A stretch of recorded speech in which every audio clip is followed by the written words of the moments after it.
everybody, welcome to another episode of The Grid. I'm Jisoo Gi, your host, and we're in Old Town. We're gonna be discovering some hidden gems you never knew about one of Chicago's oldest neighborhoods. What a hidden gem. Nobody would have guessed that there's a Buddhist temple in the heart of Old Town. How did a Japanese Buddhist temple end up here, Jesse? It came with the Japanese Americans who left the relocation camps and came to Chicago looking for work in the late 40s.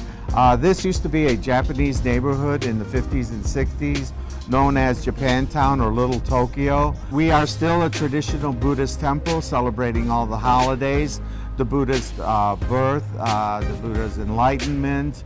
We are ordinary people who still happen to be Buddhists. So we do not take oaths of poverty or celibacy or vegetarianism.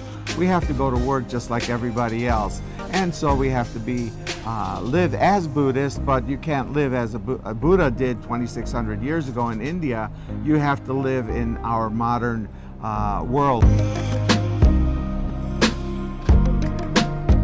Just behind this wall is one of Old Town's greatest hidden treasures. All of this is the artwork of a Chicago great artist you may have never heard of, Edgar Miller.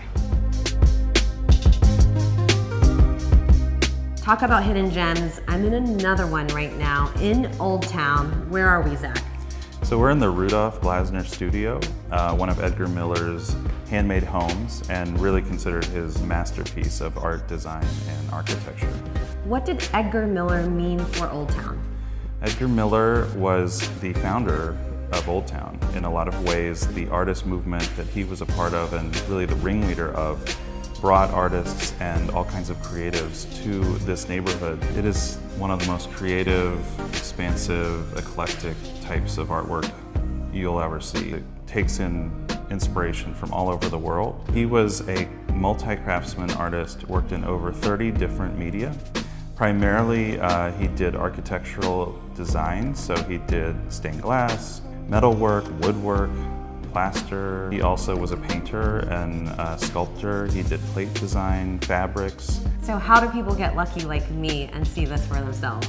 Well, these are still private spaces, so it's pretty difficult to get into an Edgar Miller space. We offer limited access tours to some Edgar Miller spaces, including the Glasner studio, but also other extant spaces throughout Chicago that Edgar Miller designed.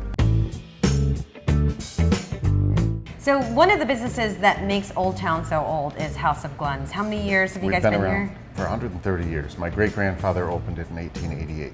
So wow, this is a family business for you. Yes, I'm the fourth generation. The shop has never closed since 1888. During the Prohibition, we sold sacramental wine to the Catholic Church. We sold medicinal alcohol, which was extremely popular. So when the Prohibition ended, we didn't reopen the tavern, and so this sat here, became integrated into the shop, and it was pretty much left intact. So the ceiling is original from when it was built 1873. The flooring, the wainscoting are all original, and then 6 years ago, I just restored it and reopened it. What makes Old Town so special? Old Town's, it's such a beautiful part of the city. It's filled with beautiful old buildings.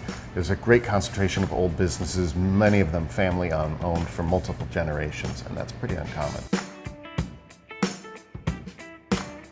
Speaking of old in Old Town, Topo Gigio is turning 30 years old this year. Amazing. Italian favorite. Yeah, an institution, right? Yeah, absolutely. I came here 15 years ago probably, and a few years ago, and it doesn't change that much. It's always good. Okay, so Jason, tell us what's so awesome about Old Town. Old Town has a little bit of everything. It's artsy and it's eclectic, but it's also affluent, and there are great new restaurants to go with the ones that have been around forever. There are studio and one-bedroom condos for first-time homeowners and young people.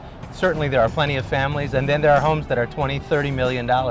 So it's a whole range of people, a whole range of family structure, and all kinds of different lifestyle. It's got a little bit of everything. You can walk to the lake.